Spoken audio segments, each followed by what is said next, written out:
let me say a couple of things of why and how we put this list of topics for this conference. I'm sure, Craig, you already covered that, right? The IA 9100, it may come out next year, or it may come out the year after.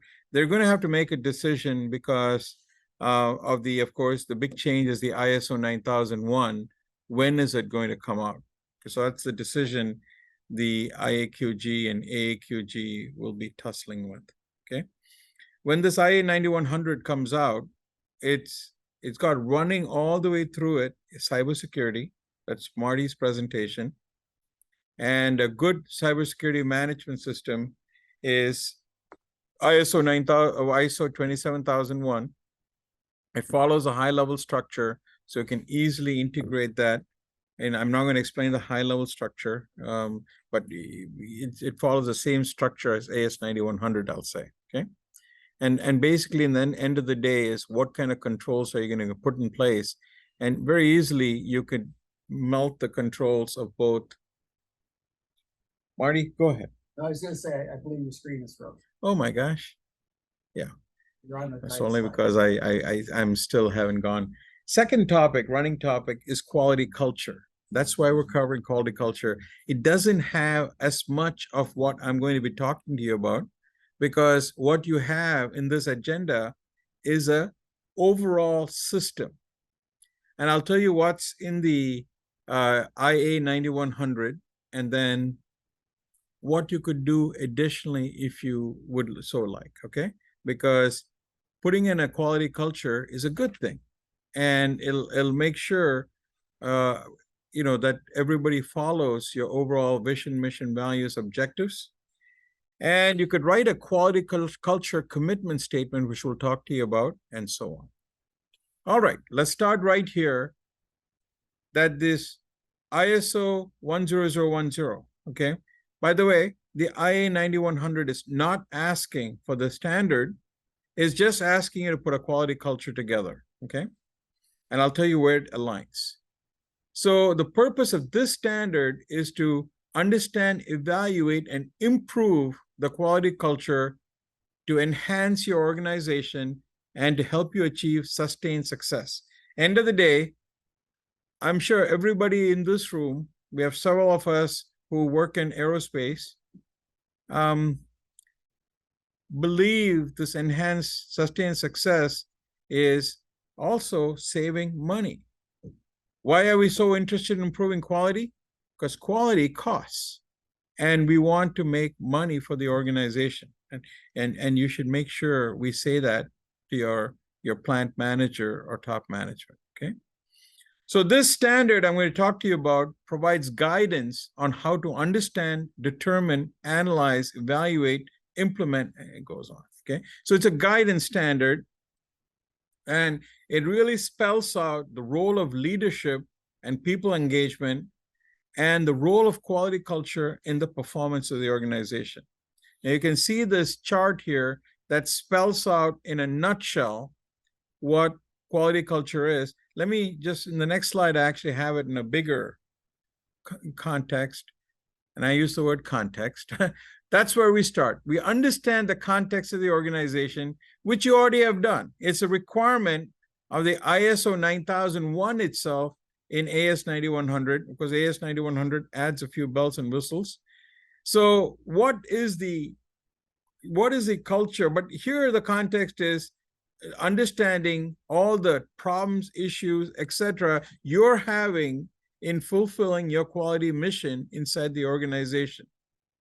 All right, so take a look. Well, we'll explain that. In each of these we have slides. Next, make sure your quality culture is spelled out in the context of the policies, vision, mission, values, and objectives. Okay, we'll bring in the alignment, the objectives. Then what do you say? What is my current quality culture? And then what actions do I need to take to improve it? How do I embed and sustain it inside the organization? And then it's a PDCA in terms of checking to see if the actions you're taking has helped improve things.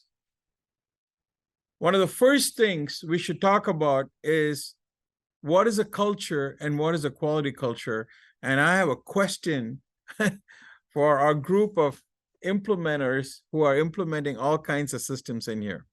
So a culture is integrated shared values, beliefs, history, ethics, attitude, and observed behavior. Do you guys think a quality culture is different from the culture? So they're defining quality culture here as culture supporting the achievement of quality policy and objectives and the delivery of the products. As soon as you say needs or expectations of the customer and other relevant parties, to me, it is the same as your overall objectives of the business. What do you think, Dave? I know you think a lot about these things, or at least have an opinion about all these things. Well, I think the culture is reflected by behavior. And the behavior. You want to turn on your mic also, and I'll turn mine off, and that way you can. Sorry about that. What I said was I believe that culture is reflected in behavior, and the organization, what we're doing in setting objectives and achieving a shared level of ethics and beliefs and things is we're, in a sense, commonizing behavior. We're saying the organization expresses its culture through the way that it acts. And a quality culture, you get into small Q and large Q too. That there is quality culture related to satisfying customer requirements, interested party requirements, etc. And then there's the big, I'll say big C for culture, which is this larger combination of ethics, history, philosophy, belief systems, and all of that make up capital culture. So maybe this is a narrower focus. This yeah, is organizational culture. I'm also thinking now, if you think of a software organization with software products, I think we could come up and look at their quality culture versus the overall organizational culture. There's a lot of overlap, but definitely we can think of it. This is a good picture. Yours truly helped a lot in this 1 year from our background, in something we did many years ago called business operating system or quality operating systems. All right, here's how they show the relationship between the organizational culture and the quality culture. Okay, you see the quality culture? And so they've put around it a lot of the principles, am I saying that right? Oops, sorry. What principles are they? I think I'll call it the quality principle, but it's from ISO 9000, all right? And what they're saying is an organization focused on quality promotes a culture that results in behaviors, attitudes, activities, and processes. So really, if we want to help that, maybe also inside Omnex, not just Omnex systems. I keep thinking of it, personalizing it to see how we would think about it. I think it would have an impact. We're all true blue quality folks who want to see the business improve and the quality improve, right? And so anyhow, being from the old school of Dr. Deming, I absolutely believe when the quality improves, the business improves, right? That was the whole overall thing that Dr. Deming wanted to say, and he said in the very beginning of my career, by the way. All right. So quality culture should be considered an integral part of the wider organizational culture, whether or not a defined quality management system has been implemented. Yes, there is a quality culture there, whether you have a QMS or not, okay? But of course, I assume all of you here do have a QMS. So you can see here, it takes into account the behaviors of those that support the provision of product and service quality. So you can just think, I think very few people in the organization does not, especially I'm thinking, are not directly supporting the customer. But of course, from a larger organization, they should think about who in the organization is directly impacting the customer. Was there a term for that in one of the standards we support? Anybody recall? That's the idea of COPS, okay? The customer-oriented processes. But I think there's, all right. Let's go on. But I just take a second, though, to look at this picture that has the principles here, quality management principles and fundamental concepts around that quality culture. And then it has sort of the, interested party needs and so on around the context, okay? All right.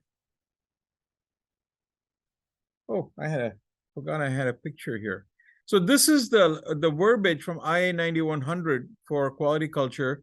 Leadership ensures goals and objectives are consistent with the policies, vision, mission, values, and context. And these are not quality, well, it's general. It's not just quality policies, okay? It's policies, vision, mission, values, and context. And that we have to make sure it's all aligned. All right. So this is what we mean by aligned. And this is a very good exercise to look at is how is my mission, vision, policies, interested party expectations, and context lined up with my goals and objectives. So Omnex just went a little bit further. We do this as part of every QMS implementation, actually. We look and say, what are the processes of the organization, think process map, processes of the organization that affect the measures, that affect the goals and objectives, and so on, okay? All right. So some thoughts here. The maturity of the organization's quality culture depends on the level to which quality management principles and fundamental concepts have been integrated. So the idea is there's a fundamental belief here that if you take these quality management principles of mission, vision, values, customer focus, goals, and embed it in how we operate, that the quality culture will go up. And then it says, in establishing an organization quality culture, ensure its vision, mission, values are aligned. And this is something we call an alignment chart that we do. All right. Next, we need to have an understanding of the context of the organization, the leadership, and the people. And understand the top management's commitment. We need that commitment in the development and improvement of the quality culture. I'll just say, when we do that, we can just look and see how much is top management behind, not just quality culture, behind quality and that culture in that organization. I want to take it like that because many people into implementing first probably don't have a quality culture, okay? It's as such, but in the end, there is a quality culture. So maybe that's what they're saying. You should look at the commitment to the quality culture, okay? Directing the mission, vision, values, and culture, and ensuring that there's some idea of desired behaviors. This is a very good one. We argued and thrashed these ideas around, that there's an idea of how somebody should behave inside an organization. And we're looking for top management to demonstrate it and communicate it. And they're saying personalities of key people, particularly for small organizations, they say, I don't believe that. I'm just kidding.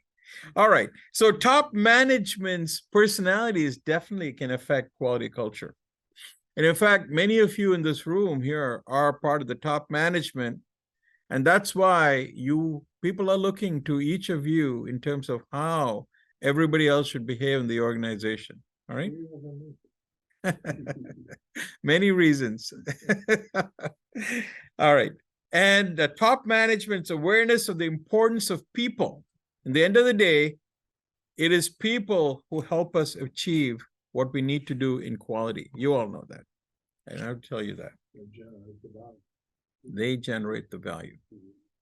So here is something very neat. This is something I highly recommend. A quality culture commitment statement. It is an adjunct to me, it's also part of the to me, for me, quality is the overall business. Okay. So it's a culture commitment statement that we should say we should be integrated, not with the quality policy, but the organizational policy. You can think of it sort of in between the quality policy and the organizational policy. And then it documents expected behaviors and value to support a quality culture. All right, we go on. One of the nice things about this quality culture standard, it talks about the leadership responsibilities. What do you guys think about this? Top management should formulate a quality policy, we knew that, but it's consistent with the vision, mission, values. Establish and communicate the desired quality culture, not just a quality policy, but the desired quality culture. Provide relevant policies and resources. Let me go on and let's just talk about the ones we put in blue here. Define expectations and desired behaviors. They should lead by example. So top management needs to think how they could make this thing institutional, where they should orchestrate their behavior to show their support. Okay. Identify, appoint, and develop quality culture champions. Let me ask you that.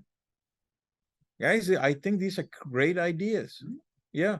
The idea of saying what is your commitment, saying what the behavior should be, and putting people in all, to me, the standard leaves you to decide where you want this champion. But I think it can be at all levels of the organization, not just top management, middle management. There are leaders and process owners at all levels of The organization. So tied. Yeah. So let there be some people who are thinking about the quality culture at all levels of the organization. Starting from the top. Standard define their role and responsibility, what quality culture is supposed to be. That's what this slide, the last slide was. Okay. I usually say, Turn your sound on. Turn your sound on. I can. Oh, you cannot? Okay. It starts from the top, and if the culture is from the top, right, it will flow down. Behavior comes from the floor, from the people from the bottom, and if these two align correctly, you have a very successful company. So what Med is saying is start from the top and let it come from the bottom, and then we have to measure. So I'll just take this as what we're trying to say, what to measure. And you're seeing here, use a combination of data streams and technique to get a multi-directional view of quality culture. Interviews, surveys, workshops, and so on.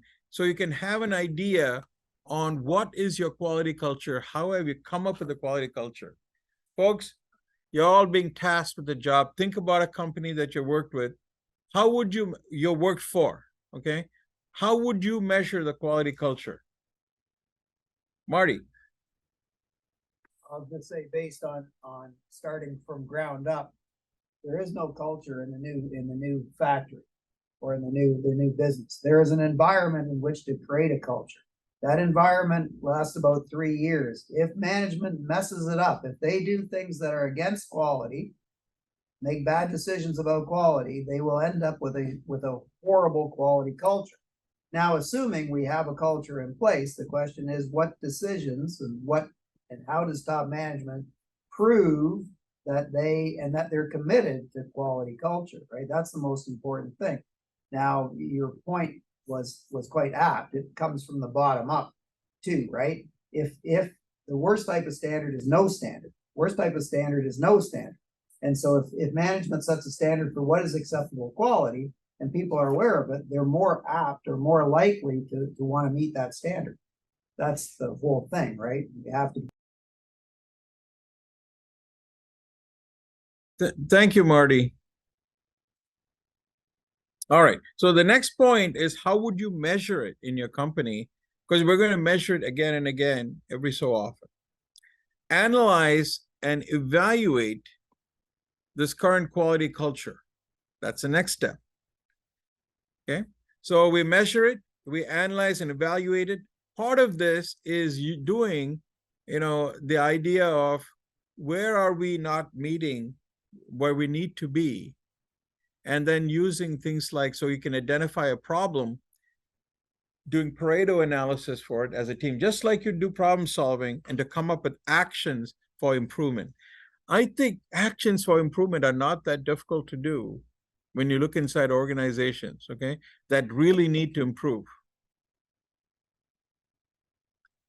So these are some of the, I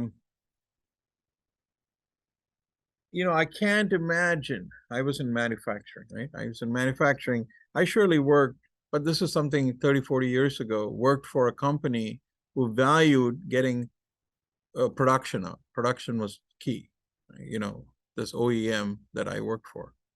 And,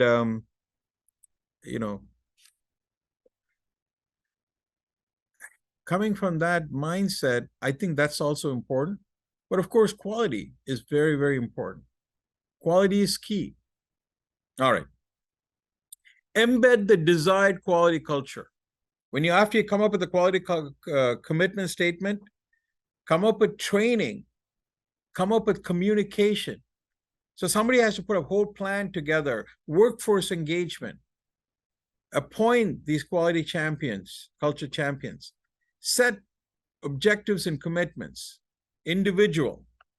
I also think we should set target, just like we do LPA, layered process audits to improve the quality. We can do this also, plan it out, so we orchestrate it. I don't know if the team, all of you know what a layered process audit is, and we would often say top management should take a layered process audit, and they should make a big deal about them doing it.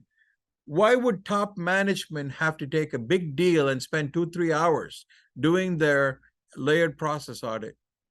Lead by example. Lead by example, and they're showing that they care, okay? So you could think of it as a tool for a quality culture. So that's the kind of things we need to orchestrate if we want to really help embed the desired quality culture. All right. And you can see here, people engagement, quality culture champions should be identified and appointed to take an active role in guiding and encouraging people to adopt the desired quality culture. I could think of a million different ways we should do it, but it has to be taken in the context of the organization, when you come up with that, right? I don't think there's one size fits all. And then come up with awareness and training. Let's go on. And then communication. If you want to sustain this, communicate. I hate, another newsletter or something else. I think this can be combined with other programs we're trying to take. Be inclusive. Take into account the diversity of people. Develop and follow a communication plan. Come up with the regular communications along with other things you're doing. Manage the change of what's happening inside the organization. And then to sustain it, continual evaluation using that initial measurement at least once a year. If you're really, truly interested, every 6 months, okay, at least. Continually evaluate as quality culture, benchmark. I don't know how you would benchmark, but maybe you can sort of benchmark, against similar organizations. Define also what is desirable behavior, undesirable behavior. Okay? Can we catch what is the undesirable behavior? Continue the evaluation and benchmarking. So with that, a summary of this ISO 10010. Maybe you don't want to implement all of these. Maybe you can implement some of these, but the one thing you have to implement by the IA 9100, which is coming out, is this alignment of culture, vision, mission, values into the objectives, and then leading by example from leadership. All right. So this is what we talked about. I'll just say alignment of vision, mission, values, understanding the context of the organization. I like this quality culture commitment statement. coming up with what leadership behavior should be, what should be the champion behavior be, and the champions at all levels. So it's also idea of somebody are working on manufacturing, what should theirs be, what should the maintenance person's behavior be, and so on. Come up with a definition, evaluate your current culture, implement the actions for improvement, measure it afterwards, take steps to sustain it. Folks, thank you very much.